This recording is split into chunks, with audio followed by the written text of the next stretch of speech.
Welcome to this week's edition of NYK Sports. I'm Creighton Dixon. I'm Mike Maddalini. And I'm Sean Sweeney. And this week, we have a special interview with Dave Shinskie, quarterback for the Boston College Eagles. But seeing as it's the end of the Major League Baseball season, we couldn't get through this without having our very own award show. So without further ado, now you know's picks for AL Cy Young. Mike? All right, AL Cy Young. Being from Boston, always been a Boston guy. I like Clay Buchholz, but not to win the Cy Young. He's pitched great. He started as the number 5, pitcher for the Sox, moved to the number 1 in the rotation. But I have to go with David Price as the Cy Young winner. He's led the Rays, who are actually a playoff team. He is their number 1 starter. He has pitched dominant the entire year. Now, I kind of want to pick CeCe, but being a Yankees guy, can't pick CeCe whatsoever. Even though he hit 20 wins, I got to stick with David Price for the AL Cy Young. All right, tell me why David Price is not the Cy Young winner. Well, I won't tell you why he's not, but I'll tell you why CeCe is the right pick. He's got a great history behind him. He's had a great season. And being from the Yankees, even though everybody really doesn't like them except for people from New York, I got to say they're a solid, dependable team, and I think CeCe's going to take it. What about your NL Cy Young pick? Who do you have? I've got Adam Wainwright from St. Louis for Cy Young in the National League. All right, who do you have? Well, that one's actually a pretty easy choice for me. It's got to be Roy Halladay. The Phillies recently have been incredible. They're up a few games in the NL East. He's pitching fabulous. He's the number 1 starter for them. He's going to bring them to probably the NL championship. It's got to be Halladay for the NL. All right, well, how about your AL MVP? Excuse me. AL MVP for me is actually really easy as well. It's got to be Josh Hamilton from the Rangers. He's obviously had his issues in the past. And this year, the very beginning of the year, he started out 6 strikeouts in a row his first 6 at-bats. Got benched the next game. From there on out, he's been batting over 350 almost the entire year. He's had the lead in different categories such as home runs, been close in RBIs, highest batting average by about 20 points for most of the year. He's bringing the Rangers to the playoffs. I really think there's no doubt it's going to be Josh Hamilton. All right, well, even though Mike thinks all these picks are ezy, who do you think is going to win the AL MVP? I got to disagree a little bit. I got to say Joe Mauer of the Twins. He's reliable. He's been there, and he's definitely got the numbers to back it up. All right. How about either one of you? First one to say NL MVP. NL MVP, easy pick once again. All these picks seem pretty easy, but you got to go with Joey Votto. Cincinnati Reds, who's ever heard anything about the Cincinnati Reds in the past? This year, Joey Votto has absolutely dominated the NL. He's had a chance for the Triple Crown. He is leading this Reds team, this resurgent Reds team, to the playoffs. They're going to make the playoffs for the first time, and I actually don't know how long.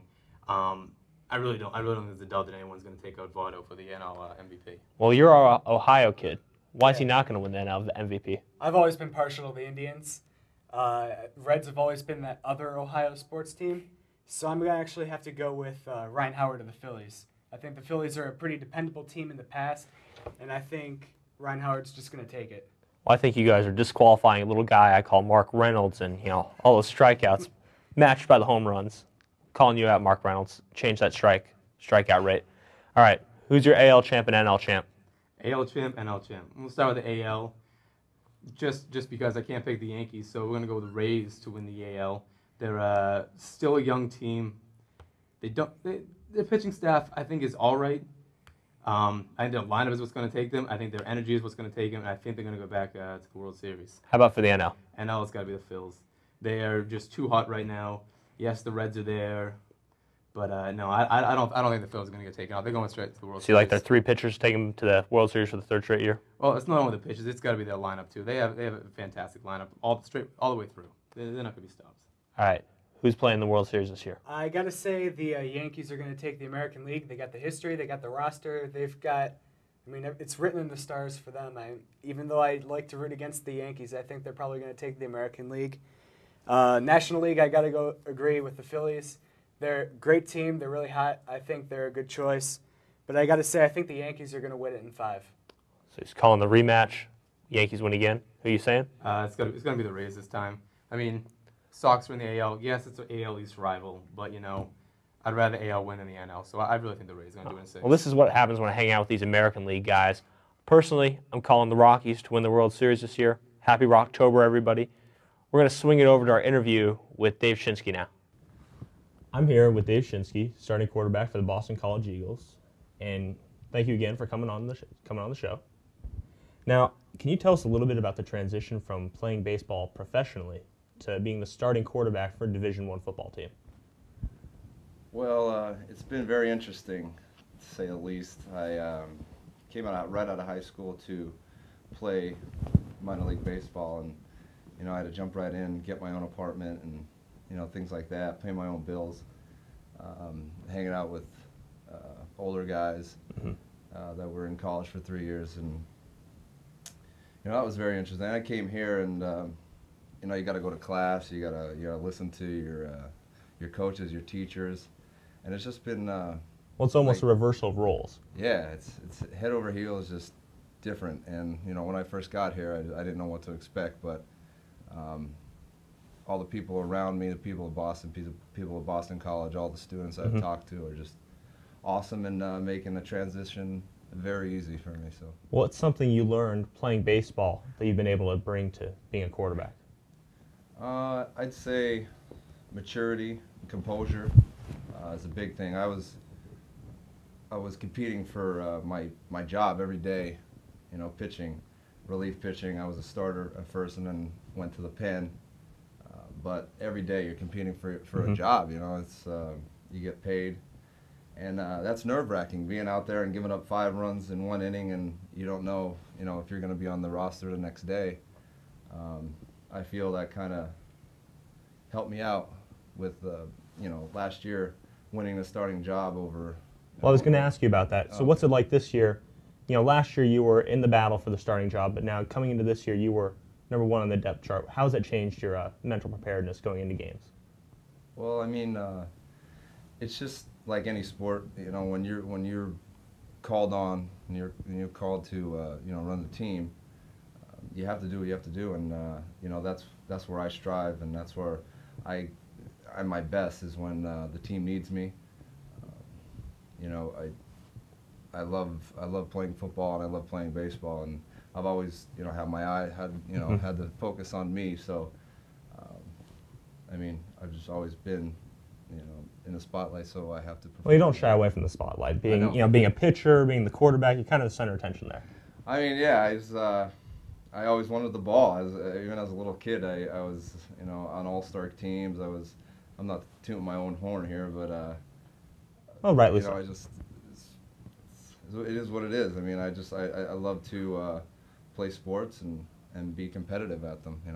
Well, so this year you're the returning veteran. It's your second year in the offense. Have you and Coach Tranquil been able to open up the offense a little more this year? What's changed? He's let me throw the ball down the field a little bit more. We have a lot of new plays coming in. A lot of the same concepts though with our routes, because a lot of these defenses are play man to man, and a lot of the same routes. But I've been learning, as we go. I've been a lot better the last couple of weeks than I was, even in camp. And the first week, I threw those 2 interceptions, but using my checkdowns a little bit more, and just focusing on getting the ball down the field instead of trying to thread the needle and coming up with interceptions. Yeah, exactly. Well, one of the issues that the student body has been a popular topic of debate has been the Eagles' first down expletive chant. Do you guys notice that when you're on the field? Yeah, I notice you guys all the time. It's actually awesome. I would have to say that you guys are the best fans in the country. I wouldn't just say in the ACC, but you guys. I hear everything you guys say, even when you're chirping in my ear. I hear you, but no, I think you got to get into the game, and I don't know if you have to use certain words, but it's the heat of the moment. Like it's like you're in the game. I feel you guys' emotion, and I love it. Well, there's a point after a punt, returning a punt when you get the first down, that maybe it's not really kind of. Yeah, I mean maybe you say something else, maybe come up with something else, but something wittier. Come on, Eagles. Let's do so, something a little better here. All right. What's the toughest stadium you've ever had to play in front of? It has to be who we're playing next, the Hokies, man. I mean, when we went down there, and I was not expecting what happened. Lane Stadium is infamously tough. I mean, I came right out playing baseball, never seen that many people in my life, especially screaming right at you, and the fans are so close to you, it looks like you're throwing the ball to them. So that was the toughest stadium I had to play in. As a starter. I played at Clemson, but I'd say that down in Blacksburg, it's a tough place to win. Well, you've had your hand in baseball. You're playing football now. When are you trying out for Coach Donahue, or is it Coach York's hockey team? Oh man, I mean those coaches are great. I mean I don't know the basketball coach very well, but Coach York has got those hockey players, man. They work squared, hard, man. They work hard, and I see them out there, and they're also good guys. And I mean I couldn't do anything close to what those guys. Well, sure. Let's win a national championship this year. No, I'm just happy that I got the opportunity to do what I had to do. I'm blessed. I got to thank man upstairs, plus my family and friends. I mean, I'm a big family man, and I couldn't be anywhere if it wasn't for the people around me. I'd have to say my teammates too. So. Well, we're glad to cheer for you on Saturdays, and thank you again for coming on. Oh, no problem, man. Really appreciate it. Yeah, it was a pleasure. Well, thank you, and back to the host.